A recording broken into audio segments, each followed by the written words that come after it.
Oke, bismillahirrahmanirrahim. Assalamualaikum warahmatullahi wabarakatuh. Waalaikumsalam warahmatullahi wabarakatuh. Selamat pagi Bapak Ibu sekalian. Pagi. Sehat semua ya? Sehat. Oke, sebelum kita mulai pelajaran kita pada kesempatan hari ini, alangkah baiknya mungkin ketua kelasnya pimpin doa.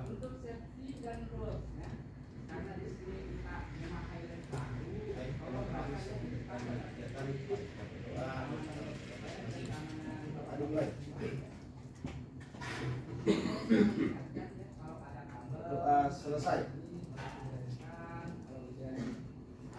Oke, saya absen dulu mungkin ya.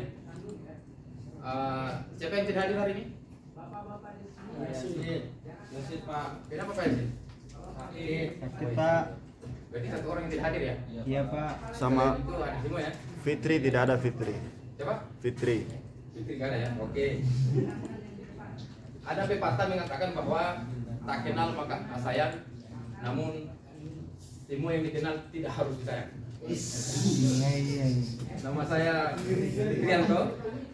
Ini nomor HP saya. Ini nomor HP sekalian langsung dengan nomor WA aja ya. Terus bagi yang ingin hubungi saya melalui email, ini alamat emailnya. Terus IG-nya. Selanjutnya ini jalur perjuangan saya di Gemini dan PMI. Ada yang mau ditanyakan terkait dengan biodata diri saya? Aman ya? Aman Pak. Oke, lanjut ya. Jadi sebelum kita memulai pelajaran pada hari ini, saya ingin mengajak teman-teman untuk kita sepakat demi tertibnya pembelajaran kita. Ya. Yang pertama, tidak boleh mengaktifkan HP ya. Jadi mulai sekarang saya harap nonaktifkan HP-nya. Sudah Pak. Sudah ya? Sudah. Oke, selanjutnya Berbicara. tidak boleh bicara. Jadi boleh bicara tapi jangan ada suara atau bicara dalam hati. Sepakat ya? Sepakat. Sepakat teman-teman. Terus yang terakhir, yang kedua, ketiga, tidak boleh makan dalam ruangan atau tidak boleh makan ketika proses pembelajaran masih berlangsung. Bagi yang ada bawa makanan, mohon dipinggirin. Kalau tidak dibawa di tong sampah. Selanjutnya, nah ini yang paling terpenting. Saya juga perokok, tapi demi aturan, demi ketertiban, tidak boleh merokok di dalam Kelas Pak. kelas atau ruangannya.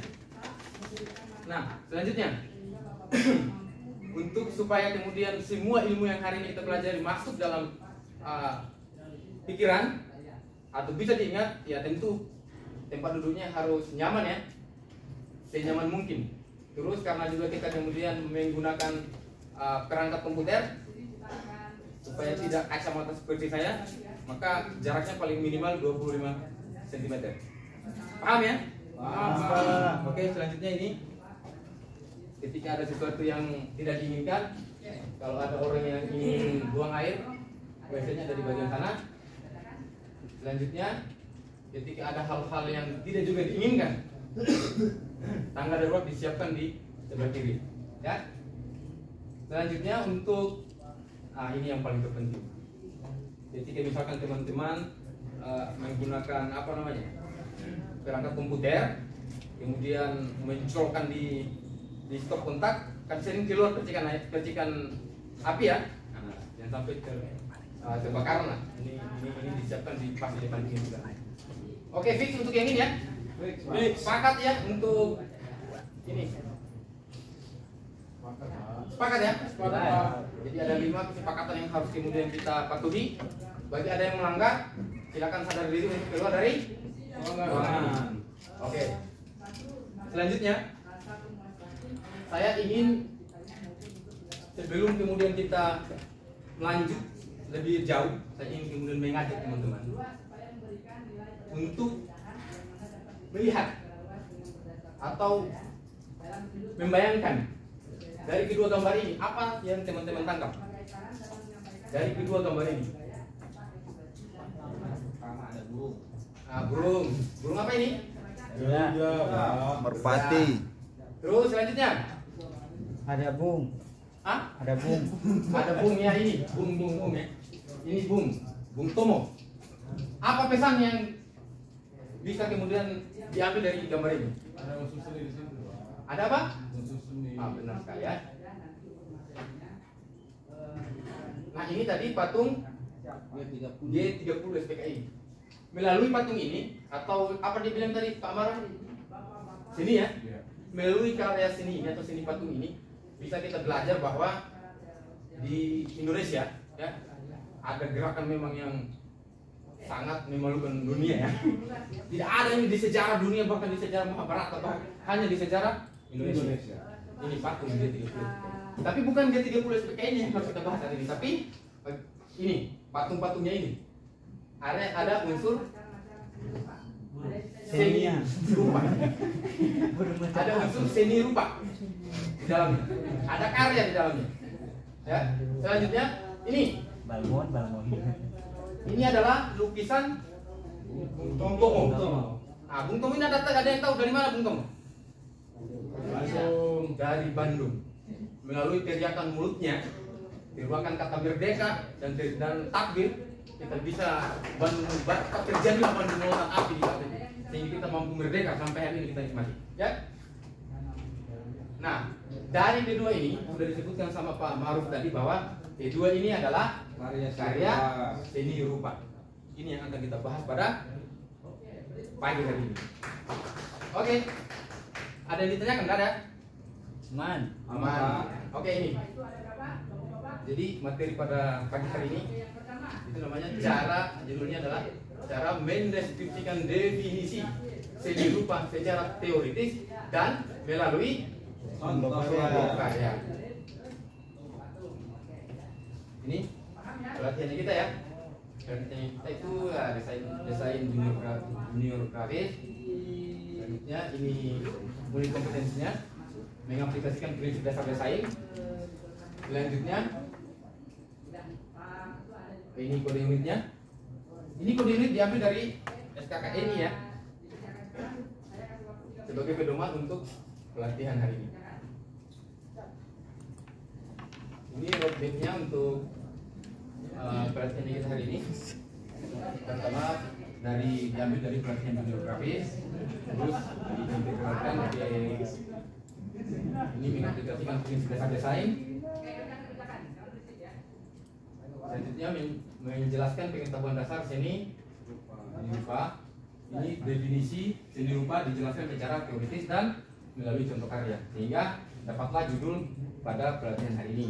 Cara mendeskripsikan definisi seni rupa secara teoritis dan melalui contoh karya. Jadi ini integralnya ya, sehingga dapat pelatihan pada judul pada hari ini. Oke, selanjutnya apa sih tujuan pembelajaran kita pada hari ini? Tentu sebelum memulai kita harus tahu dulu tujuannya kita, supaya kita punya alur, supaya kemudian kita punya gambaran bahwa setelah kita mengikuti kegiatan ini akan kita dapat. Pertama, tujuannya setelah selesai mengikuti pelatihan ini, peserta dapat menjelaskan cara mendeskripsikan definisi seni rupa secara teoritis dan melalui Contoh karya. Lantas apa manfaatnya? Ini manfaatnya. Setelah mengikuti pelatihan, peserta mampu mendeskripsikan definisi seni rupa secara teoritis dan melalui contoh karya. Ini menjelaskan cara mendeskripsikan, atau ini hilang ya judulnya, menjelaskan cara mendeskripsikan definisi seni rupa secara teoritis. Jadi tadi kan menjelaskan cara definisi secara teoritis dan melalui contoh karya. Sekarang kita bahas yang secara teoritis dulu. Ada yang bisa bantu baca ini tentang seni rupa? Apa definisinya? Coba.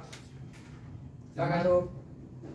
Seni rupa adalah cabang seni yang membentuk karya seni dengan media yang bisa ditangkap mata dan dirasakan dengan Rabaan. Ini secara garis umum ya. Ingat ya, secara garis umum seni rupa adalah cabang seni yang membentuk karya seni dengan media yang bisa ditangkap mata dan dirasakan dengan rabaan. Ini secara garis besar, definisi secara umum. Ya. Nah, setelah kita kemudian mendapatkan pengertian secara umum tentang seni rupa, nah seni rupa itu ternyata dewasa ini dibagi menjadi 3. Yang pertama, Ukuran. melalui atau berdasarkan ukuran, ya. Kedua, melalui waktu. Seni rupa berdasarkan waktu, definisinya. Kemudian didefinisikan secara fungsi. Nah, ini yang akan kita bahas ya. Jadi seni rupa adalah seni rupa itu ada 3 ya, ukuran, waktu, kemudian fungsi. Diingat ya. Nah, kita uraikan satu persatu. Seni rupa dilihat atau didefinisikan berdasarkan ukuran. Nah, berdasarkan ukuran, seni rupa itu ternyata ada 2 ya. Seni rupa ukuran itu ada 2 ya. Seni rupa 2 dimensi dan seni rupa 3 dimensi. Nah, seni rupa 2 dimensi itu yang ada panjang dan lebar ya. Contoh ini apa ya? Ini bagaimana? Panjang lebarnya itu 2 dimensi hanya bisa dilihat dari 2 sisi. Selanjutnya dari seni rupa 3 dimensi ada panjangnya, ada lebar dan ada tinggi. Nah, ini cluenya ini. Kalau seni rupa 2 dimensi itu panjang dan lebar, kemudian seni rupa 3 dimensi itu panjang, lebar dan tinggi. Itu cluenya ya. Jadi seni rupa berdasarkan ukuran. Selanjutnya, seni rupa dari waktu didefinisikan melalui waktu, berdasarkan waktu. Nah, berdasarkan waktunya dapat dilihat dari perkembangan seni lukis dari masa ke masa. Seperti misalnya seni lukis zaman prasejarah. Ya. Sebelum kita mengenal sejarah. Jadi seni ini sudah dari zaman dulu. Bahkan seni berbicara itu ada. Ada yang tahu seni berbicara itu apa? Namanya, istilahnya. Sering dipakai di keseharian kita. Ya, itu ya. Ada peserta yang siap pastinya. Oke. Seni rupa dilihat berdasarkan fungsinya. Nah, ini yang akan banyak kita bahas karena pelatihannya kita hari ini adalah pelatihan tentang desain dan grafis. Ini yang akan kita bahas, yang banyak kita akan bahas.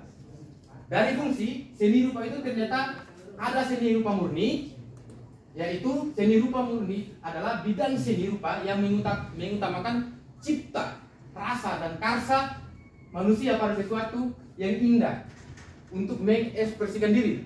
Seperti yang dibilang tadi, bahwa ada lukisan Bung Tomo. Jadi pesannya lukisan Bung Tomo itu adalah mengingatkan kita betapa kerasnya perjuangan di zaman itu. Ya, itu masuk juga dari seni rupa dari berdasarkan waktunya. Kemudian seni rupa dari fungsi itu ada juga yang namanya seni rupa terapan. Nah, seni rupa terapan adalah bidang seni rupa yang menciptakan karya yang dapat digunakan untuk memenuhi kebutuhan manusia. Nah, ada satu hal yang ingin kemudian saya sampaikan bahwa seni rupa dari zaman dulu sampai masuk di tahun 2000-an itu ternyata seni rupa desain itu belum masuk di kategori sebagai desain seni rupa. Sehingga entah seperti apa sejarahnya sehingga dia masuk dikategorikan sebagai seni rupa terapan. Itu desainnya. Jadi kita masuk di seni rupa desain. Seni rupa terapan. Oke. Selanjutnya ada yang mau ditanyakan sebelum saya lanjut? Aman ya? Kita selesaikan dulu materi ya, baru kita biar diskusi. Oke, siap. Menjelaskan cara menjelaskan atau mendeskripsikan definisi seni rupa melalui contoh karya. Kalau tadi melalui atau berdasarkan teoritis, sekarang melalui contoh karya. Ya, jadi ini seni rupa ini udah ya. Nah, seni rupa seperti apa yang saya katakan tadi bahwa seni rupa yang akan kita bahas lebih banyak pada hari ini adalah seni rupa dilihat berdasarkan fungsi. Karena kita berkaitan dengan seni rupa desain ya. Nah, seni rupa makanya saya ambil hanya ini karena waktu yang terbatas ya. Seni rupa berdasarkan fungsi. Nah, bisa dilihat dari seni rupa murni ada 2 ya, sama seni rupa terpaksa ulangnya ya. Seni rupa dilihat dari fungsinya ada 2, dari murni dan terapan. Nah, ini contohnya. Jadi seni rupa murni itu contohnya seni lukis, seni grafis, seni patung tadi, ya, seni instalasi, paham ya? Seni keramik, seni film, dan seni apa Pak? Fotografi. Pagi-pagi. Materinya meraba. Materinya berapa ya? Ya karena kan memang ya ini. Jadi dirasakan dengan perabaan. Ya clue seni rupa itu dirasakan dengan perabaan. Ini. Nah, sekarang kita lihat dari terapannya. Ini contohnya. Seni rupa kriya. Jadi kalau anak-anak SMA, kalau ada guru nggak di sini? Ada yang dari background guru nggak? Ada ya? Selama dari guru.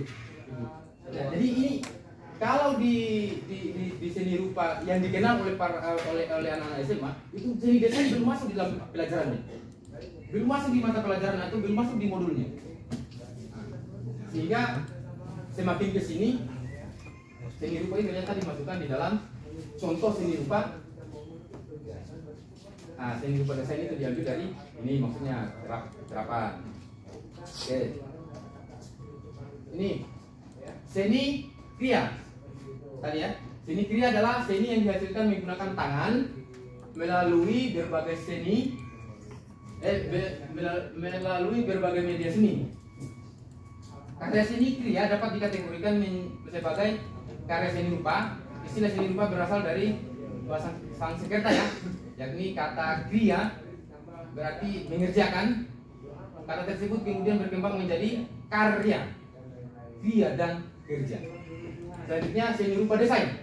Ini yang akan banyak kita lakukan ya. Seni rupa desain merupakan bidang seni rupa yang mempelajari rancang bangun atau bentuk suatu karya seni.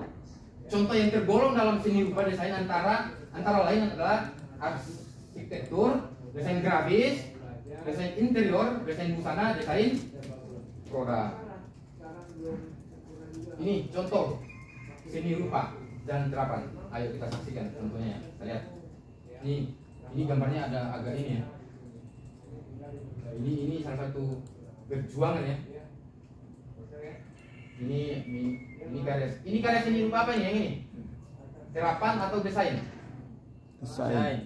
Pak, seni kriya atau desain? Desain ya. Kalau ini? Kriya. Kriya ya, patung ya. Kalau ini lukisan presiden ya. Ini lukisan presiden ke-6. Ada yang tahu presiden ke-6-nya kita?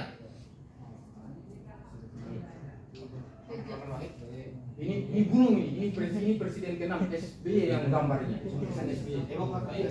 Demokrat, Partai Demokrat. Seniman ya. Ini Bung. Kemudian ini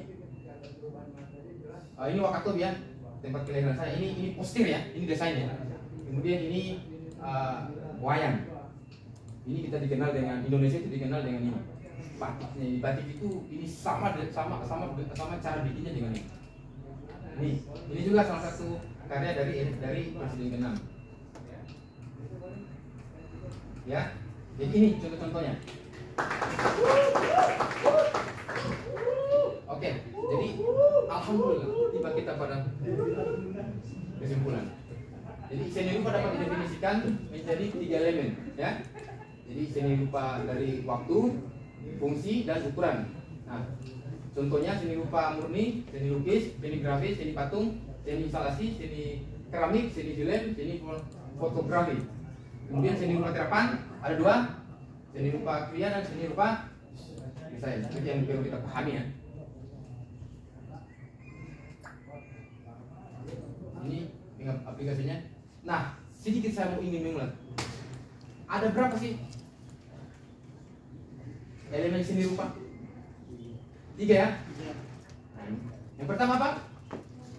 Apa tadi yang pertama? Iya, biar tidak berurutan. Sebutkan aja. Fungsi, waktu, terus Bentuk. apa lagi? Ukuran. Berarti coba kita cek ya. Ada ukuran, ada waktu, kemudian fungsi. Sebutkan Ini yang kedua. Sebutkan bagian-bagian seni rupa dilihat berdasarkan fungsi. Tadi ada 2 ya. Sebutkan coba. Ada Seni rupa murni. dan Terapan. terapan. Oke, lanjut. Ini evaluasi. Jadi silakan teman-teman siapkan HP-nya, saya sudah kirim di grup WhatsApp alamatnya. Nanti saya kasih waktu 2 menit aja. 2 menit.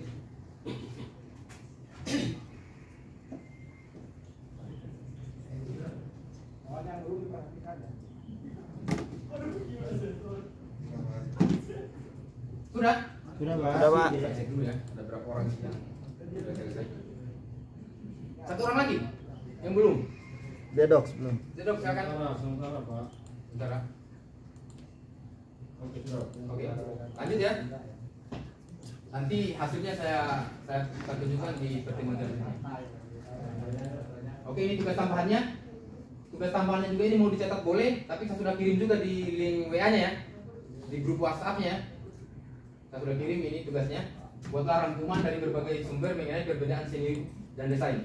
Kemudian tugas dibuat dalam soft copy dikumpulkan pada pertemuan berikutnya. Jadi ini untuk yang akan kita pelajari minggu depan ya, di pertemuan selanjutnya. Oke ya? Ada yang ditanyakan untuk tugasnya? Jelas, Pak. Jelas ya? Oke, Thank you. thank you ya. Terima kasih pembelajarannya kita pada hari ini sudah selesai. Kemudian saya ingin mengajak kepada seluruh teman-teman di dalam ruangan dan sampaikan kepada seluruh masyarakat Indonesia bahwa mari menghadirkan cinta. Oke, sebelum kita tutup, saya pimpin ya. Yuk kita berdoa bersama. Berdoa dimulai ya. Doa selesai.